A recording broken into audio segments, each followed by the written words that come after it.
The Boston Public Schools are taking new steps to help families concerned about changes in immigration enforcement under President Trump. These include a new website with information in 15 languages. The aim is to provide a safe space for learning in the schools, but also to help families get help from other agencies. To tell us about the effort is the Assistant Superintendent of the Office of English Learners, Frances Esparza. Thank you very much for being with us. Thank you. Thank you for having me. Let's talk about what led to setting up this website for students.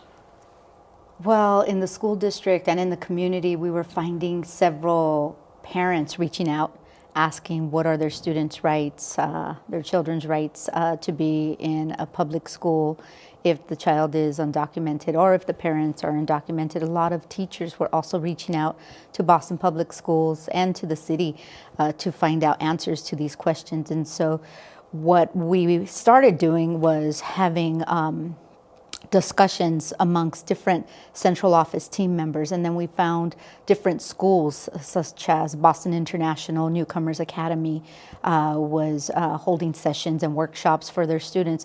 So we thought about bringing it all together and putting it in one place that would offer families resources, offer students resources and information on immigration and on their rights and know your rights, and also to provide resources on different nonprofits that they can go to, different community-based organizations that they can affiliate themselves with to get more information. We also, on the website, put up information for educators. So for teachers who want to teach about the content about what's happening right now in our country around politics, around immigration, around the presidential election and how things happen and how things work, and to have those robust conversations in the classroom with students. So it's on the realm of everyone in the district and in the community. We're working closely with the Immigrant Advancement Office in the Mayor's office, and they have been great partners with us to put a lot of this work together, especially Alejandra Sanguillan, her and I have been working very closely together to make sure that whatever is heard in the city is also reflective in the school district and in the community. So, well, aside from any changes of government enforcement or policy, you're also contending with a change in national climate that filters into the school climate. Some things are coming to the surface that maybe we wish hadn't. So how do you protect students from that? We talk to them. We ourselves within the central office have come together to create guidance on what happens if something happens to one of our students or to a family. What are the supports? So putting together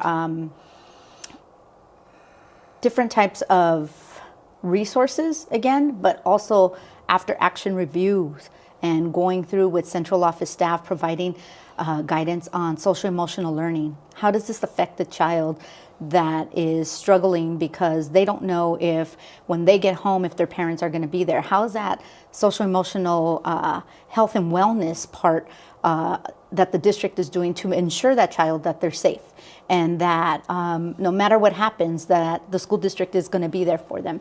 So creating those types of trainings out of our office for teachers, for the community, and really making our students feel comfortable to come to school and not have to worry, because when a child is worried about what's happening in their home life, many times they come with a very high affective filter, and we want to lower that affective filter for them to feel comfortable, because when their affective filter is stable and it's lowered, we have the best potential for them to learn at that point in time.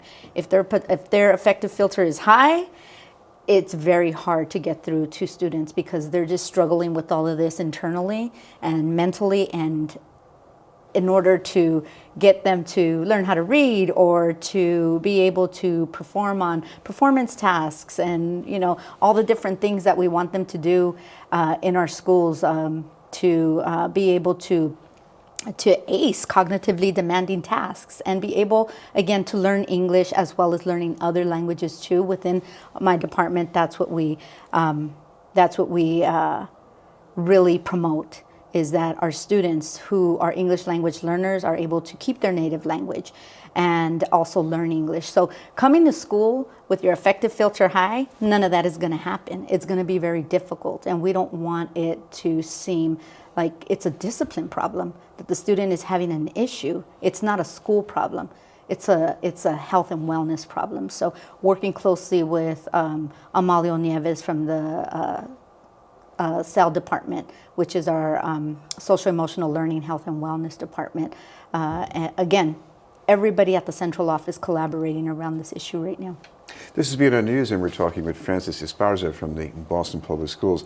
I could imagine there are some families where one or a few might be undocumented in their status, and you've got a parent having a conversation with a child saying, if I am taken away, such and such thing has to be done, you have to be prepared for this. And if I were a child hearing that, I think I would be pretty depressed and scared. I mean, how do you deal with that in the schools? So right now, again, working with social emotional learning, creating workshops for teachers to answer those questions, because those are some of the questions that did come to us at the beginning of the new president coming into office.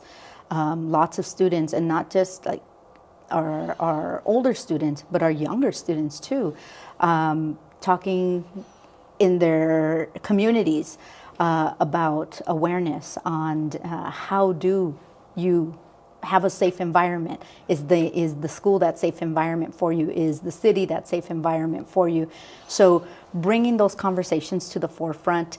Again, Boston International Newcomers Academy had a wonderful workshop for all their students on January 20th.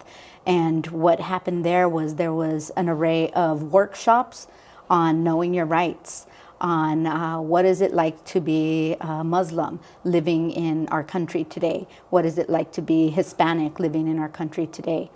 And how do we appreciate and look at our cultural diversity as an asset and bringing that to the forefront? So making sure that students understand the political climate, but also know that they're an asset to our country.